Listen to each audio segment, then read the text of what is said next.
Prezados senhores, prezadas senhoras, apresentamos agora, no âmbito do curso de História Econômica do Brasil, o quarto vídeo comentando o texto de Fernando Novaes, Estrutura e Dinâmica do Antigo Sistema Colonial, tratando da escravidão e do tráfico de escravos. Vamos falar agora do trabalho na Europa e nas colônias.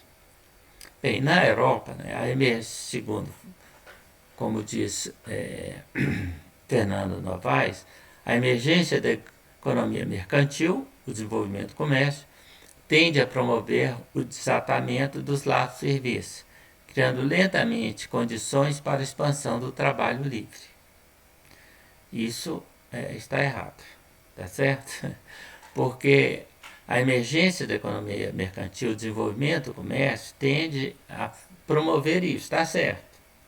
Mas, por outro lado, tende também a promover o reforço das relações de serviço, como vai acontecer nos países do leste da Europa, na Polônia, nos países bálticos, na Rússia, no Império Czarista. Então, é o contrário, quer dizer, as duas coisas vão acontecer, não é? O comércio, o desenvolvimento do comércio é um erro pensar que ele conduz unilateralmente, né, ao desenvolvimento, como por exemplo Paul Suisse, né, fala isso, né, está errado. Né? Vai desenvolver, vai resultar que o fim do feudalismo é uma consequência do comércio, não é? Da expansão comercial. Né? A expansão comercial nesse período vai reintroduzir a escravidão, certo? Nos processos produtivos. Vai fazer com que os índios da América Espanhola fiquem trabalhando compulsoriamente para os espanhóis. Então, isso não vai trazer escravidão para o Brasil, né? Nas Antilhas. Então, isso não é verdade. Ok? Mas na Europa não é? Não, também não é, porque na Europa o desenvolvimento mercantil vai da Europa Ocidental favorecer o desatamento dos lábios de serviço, mas não na Europa do Leste, né, onde vai promover a segunda servidão. Bom, de um lado tem-se a superação do laço de serviço, de outro a separação dos produtos diretos e todos os demais fatores de produção, direitos que os camponeses tinham sobre as terras, instrumentos com que produziam sua subsistência, ou a dissolução da produção artesanal de produtores independentes. E o que aconteceu é o seguinte, né? Por um lado, né, o desenvolvimento na Europa Ocidental, o desenvolvimento do comércio vai favorecer, primeiro, né, ele vai fazer com que o senhor comute a chamada renda-produto, né, quer dizer, quando vai ocorrer a grande expansão comercial, inicialmente no século XII, né, depois, a partir das grandes descobertas, dos grandes descobrimentos, né, o que nós temos? Né? Nós temos que os senhores vão comutar a renda primeira. A corvéia é o trabalho obrigatório dos servos, né, nas terras do senhor. Aí na Idade Média, quando surgiu, né, o regime, com a queda do Império Romano, quando surgiu a servidão na Europa Ocidental, né, o que acontece? Né? Em geral, os servos, né, trabalhavam em terras de sua própria posse, tá certo? 3 dias por semana, vamos dizer, e trabalhavam 3 dias por semana, porque tinha o domingo, o dia do Senhor em que não se trabalhava. E trabalhavam 3 dias por semana nas terras manoriais, nas terras senhoriais, no domínio do senhor. Então, normalmente era isso. Depois, né, houve a comutação dessa renda-trabalho na corvéia em renda-produto. Em vez do servo em vez do servo trabalhar 3 dias na sua terra e 3 dias na terra do senhor, ele passa a trabalhar 100% desaparece as terras do senhor. Né? O servo passa a entregar metade da sua produção, digamos assim, parte da sua produção para o senhor. Isso é que é a renda-produto. Né? Agora, quando vai desenvolver o comércio vai favorecer, vai induzir a que os senhores comutem a renda-produto, né? Em vez de receberem produto, eles passam a exigir de forma crescente que os servos entreguem dinheiro, porque ele quer dinheiro para comprar as coisas, né? Então, essa renda, dinheiro, né, essa mudança faz com que os servos, né, possam, inclusive, comprar terras. Né, que eles acabem comprando terras, eles acumulam muitas terras na camada, a camada superior do campesinado, aqueles que conseguem se enriquecer nesse processo, enriquecer, se acumular dinheiro nesse processo, né, conseguem comprar sua liberdade e muitas vezes compram a terra. Então eles se transformam em pequenos produtores, né, camponeses independentes, né, proprietários. Agora, muitas vezes, né, eles não conseguem comprar a terra, eles vão se transformar em arrendatários. Isso com o fim das relações servir, né, que vai acontecendo nesse período, isso aconteceu muito na Inglaterra. Né? Primeiro, vamos dizer assim, na Inglaterra. Né? Aconteceu também na França, em outras regiões, em Flandres. Mas, então, isso aqui é o fim dos lados de serviço, separação do lado de serviço. Né? Você já não tem mais o servo que deve obrigação ao senhor. Ele passa a ser, né, no pior dos casos, ou ele fica como um trabalhador, um proprietário, né, de terras, aí totalmente independente do antigo senhor, ou então um arrendatário, né, que é o caso geral, quase geral da Inglaterra. Né. Na Inglaterra, essa transformação dos pequenos produtores em arrendatários foi o mais importante. Mas quando isso acontecia, né, os pequenos arrendatários, né, e os pequenos proprietários, né, ainda tinham direito ao uso das terras comuns. O que eram as terras comuns? Na origem da Idade Média, né, tinha as terras senhoriais e a terra dos servos, de posse do servo. Né? E tinha terras que não era a posse comum, as terras comuns, que eram as pradarias, né? Os bosques, tá certo? Os ermos, os bosques. Então, né,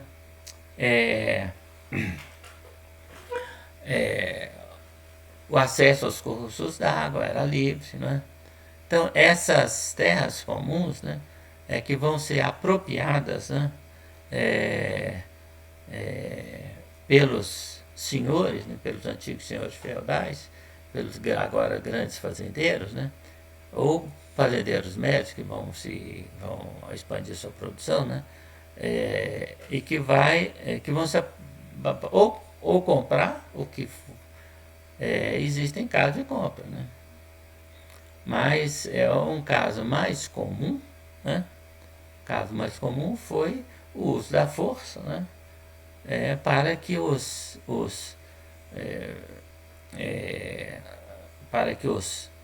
pequenos produtores, né, não tivessem acesso a essas terras comuns. Ah, mas essas terras eram de qualquer maneira dos senhores feudais. Não eram. Porque a propriedade na Idade Média era uma propriedade apenas nominal. O senhor era senhor de servos e de terra. Da terra não era indissolúvel da terra, dos servos. Né? E no processo, né, de surgimento da servidão, né, em grande parte foi uma apropriação à força de terras que já eram de cultivo dos servos. Né? Dos antigos proprietários, dos antigos produtores diretos. Então não existe essa ideia de que, não, as terras eram dos senhores, agora nada mais estão tomando suas próprias terras que já eram deles. Não é assim. Essas terras eram milenarmente, né, de uso comum. Não eram de ninguém, ou eram de todo mundo, eram terras comunitárias. Né? E aí, né, na Inglaterra, por exemplo, isso se chamou de enclosure, vai ser o fechamento dos campos. Né? Enclosure, o fechamento, o cercamento dos campos. E o caso mais comum é que o senhor ou obtinha depois uma lei do parlamento autorizando, porque o parlamento inglês era dominado por senhores de terra. Então, eles vão fazer as leis que lhe convém. Né? Então, ou Ou, quer dizer, o senhor de terra costumava, se ele tinha força para isso, né, tinha condições para isso, ele pegava, contratava gente que chegava, cercava as terras comuns e não deixava mais o camponês entrar lá, né? Botava armadilhas, gente armada espiando, né? Então, isso gerou muitos conflitos, né? Isso foi um episódio sangrento na história humana. Então, porque com isso matou. Isso vai levar à proletarização dos pequenos produtores. Por quê? Porque os prados eram imprescindíveis, né, para que os camponeses alimentassem suas vacas, seus bois, burro, qualquer coisa, seu gado. Né, o gado de lã também eram essenciais. As ovelhas também. Então agora eu sou um pequeno produtor, né, eu perdi o acesso ao pasto. O que eu vou fazer? Eu vou ter que vender meu gado, tá certo? E em segundo lugar, eu perco a floresta, o acesso à floresta, que é terrível, porque e a lenha? Como é que eu passo? Como é que eu tenho lenha agora? Eu tenho que comprar. Tá certo? Então agora eu tenho que, inclusive, voltar a minha produção para o comércio, para o mercado, porque eu preciso de dinheiro. Eu não posso produzir para encher minha barriga e da minha família. Eu tenho que vender para com isso comprar lenha e comprar madeira para eu fazer meus móveis, tá certo? Meus instrumentos de trabalho. Então é isso, né? Tá certo? Bom, e nas colônias, né? O trabalho nas colônias. Nas colônias, eram desfavoráveis as condições de constituição do trabalho livre, sempre havendo possibilidade do produtor direto assalariado, apropriando-se de uma gleba de terra despovoada, né, transformar-se em produtor independente. Claro, você tem terra sobrando, então o que você tem? Você tem que obstaculizar o acesso do produtor a essa terra, o que foi feito, por exemplo, no Brasil, da Lei de Terra de 1850. Aliás, nos Estados Unidos, né, não houve esse obstáculo. Um dos motivos de que os Estados Unidos se transformou na maior potência mundial já no final do século XIX, foi o livre acesso, né, de terras. O acesso fácil não foi livre, foi livre durante 2 anos, né, do Homestead Act, depois com a doação de terras públicas para para todo mundo que quisesse, né? Eu acho que isso foi em 1800, a lei de 1862, se não me falha a memória, né? Se não foi por aí, mas eu acho que foi em 1862. E durou 2 anos, aí acabaram as terras, né, livres e disponíveis. Mas antes disso era muito fácil você comprar a terra, que era barata, nos Estados Unidos. No Brasil, pela lei de terra de 1850, as terras vão ficar caras. Por quê? Porque os fazendeiros de café, não queriam, os fazendeiros também que tinham que se apropriar da terra, né, através das fazendas de gado, né, não queriam ter uma série de pequenos produtores. Eles queriam pessoas despojadas, né, pobres, que fossem trabalhar na cafeicultura. E aí tem que criar um obstáculo, uma barreira à apropriação de terra. Né? Então, né, daí inclusive a escravidão, né, o trabalho forçado, porque se você deixar o sujeito livre, ele não vai procurar você para dar um emprego para ele vai plantar, vai ter sua própria fazendinha. Né? Assim, enquanto na Europa moderna o desenvolvimento do capitalismo libertava os produtores diretos da servidão, aqui isso já está errado. É a Europa ocidental, né, da servidão medieval, e integrava-os como assalariados na nova estrutura de produção. Né? Por que eles integravam com assalariados? Porque com o fechamento das terras, com os enclosures, né, eles empobreciam e tinham que ir para as cidades, né, ou tinham que se oferecer sua mão de obra para trabalhar nas fazendas dos grandes produtores que haviam cercado suas próprias terras. E mundo injusto. Bem, então, que destaque camuflava a exploração dos trabalhos.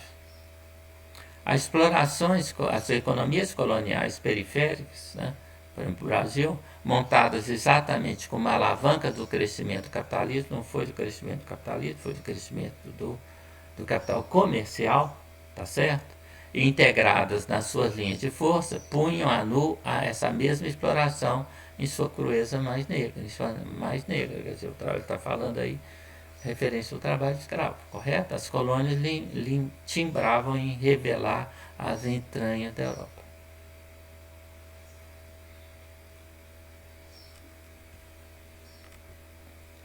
Trabalho nas colônias.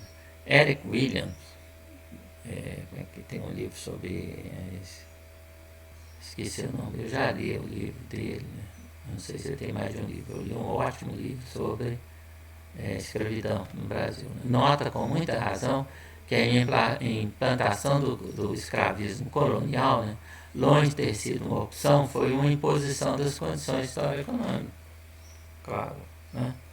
Efetivamente, nas condições históricas que em si processavam a colonização da América, a implantação de formas compulsórias de trabalho decorria fundamentalmente da necessária adequação da empresa colonizadora dos mecanismos do antigo sistema colonial. Correto, Quer dizer, como é que você extraía a metal das minas de prata de Potosí?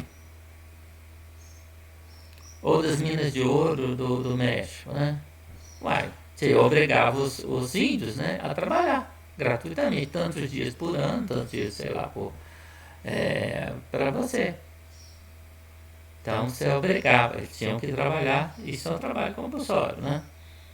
Não é um trabalho escravo, mas é um trabalho compulsório, tá certo? E no Brasil você teve a escravidão, né? Tendente a promover a primitiva acumulação capitalista da economia europeia. Não é isso, né? Tendente a promover o enriquecimento, né, do capital comercial, da burguesia comercial, né? O crescimento do capital, a expansão do capital comercial, que vai funcionar, né, de forma positiva e negativa em termos da gênese da formação do capitalismo, como já explicamos várias vezes, né?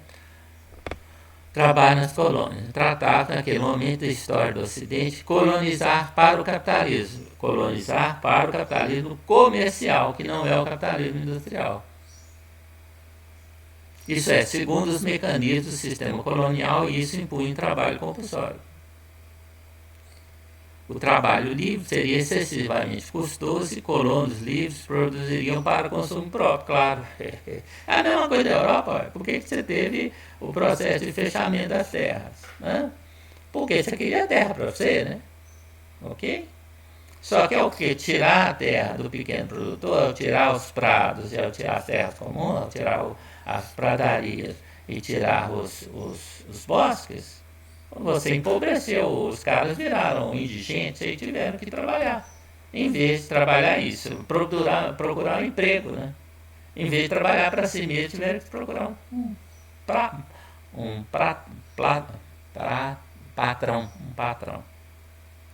Trabalhinho para danado. A exploração colonial significava, em última instância, exploração do trabalho escravo. Claro. Né? Ou trabalho compulsório, né? Porque os índios não eram da América Espanhola, não eram exatamente escravos. Né? Na fase da implantação da agroindústria açucareira no Brasil, compeliu-se o indígena ao árduo trabalho do cultivo da cana e do fabrico do açúcar. A expansão da produção, consumindo cada vez mais a força de trabalho escravizada, deu lugar ao tráfico negreiro para o nosso mundo. O que ele está falando assim, né? Os índios iam morrendo, né? Fica faltando índio, aí você precisou recorrer ao trabalho do negro importado, né? Do escravo vindo. Sob essa base escravista, desenvolve-se, pois, a colonização da América Portuguesa. E a sociedade colonial foi sendo moldada sobre essa base. Claro, uma sociedade de classes onde tem escravos, né? E tem gente que ainda hoje tem mentalidade de senhor ou senhora de escravo. Eu conheço pessoalmente gente assim, que é uma mentalidade explícita, ainda fala, né? Ao se referir às pessoas de corte, se refere como se fossem escravos. Sempre que escasseavam os africanos, recorreu-se inapelavelmente à compulsão dos naturais. Aconteceu muito, né? Não nas colônias do Nordeste, né? Mas também lá aconteceu.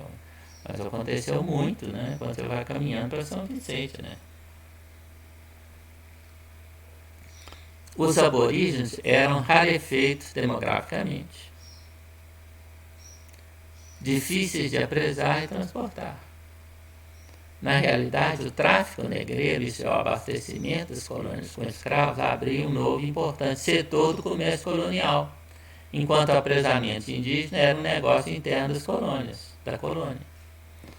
Isso aí está completamente correto. Assim, os ganhos comerciais resultantes da preação dos aborígenes mantinham-se nas colônias, com os colonos empenhados nesse gênero de vida. A acumulação gerada no comércio africano, entretanto, fluía para a metrópole, realizando mercadores metropolitanos engajados no abastecimento dessa mercadoria. O que ele está falando? Olha, né? Os bandeirantes paulistas, os caçadores de índios, né, que vendiam índios como escravos, né, eles eram do país, eles não geravam enriquecimentos portugueses, dos comerciantes portugueses, né? E esse talvez seja o segredo melhor adaptação do negro à lavoura escravista. Paradoxalmente, a partir do tráfico negreiro que se pode entender a escravidão africana colonial. Tá certo? Então, o que você está falando, né?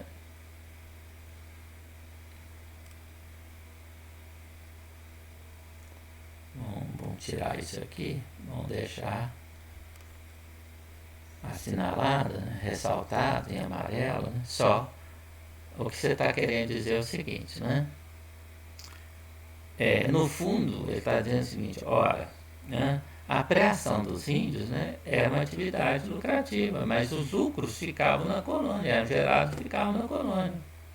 Já o tráfico negreiro enriquecia o capital comercial. E esse é o domínio, esse é o período de hegemonia, de domínio, né, de dominância do capital comercial.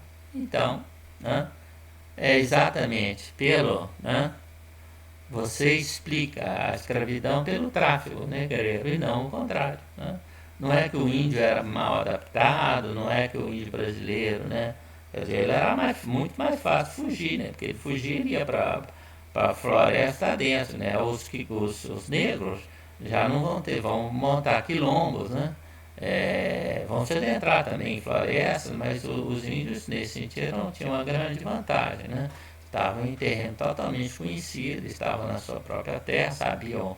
Então a fuga de um indígena era muito mais fácil, né, do que um negro, né, do que uma pessoa que tinha vindo lá da África. Mas de toda maneira, né, o que ele está querendo dizer é que a principal razão da escravidão negra no Brasil é porque você tinha um tráfico negreiro que enriquecia os comerciantes portugueses. E não era o caso da preação de índios, que enriquecia, dava dinheiro, né? Enriquecia, vamos dizer assim, aos locais, né? Aos caçadores de índios, né?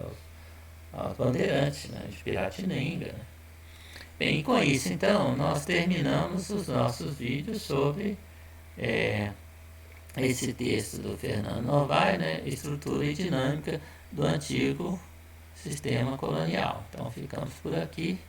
Agradecemos a todos a paciência de ter visto esse vídeo.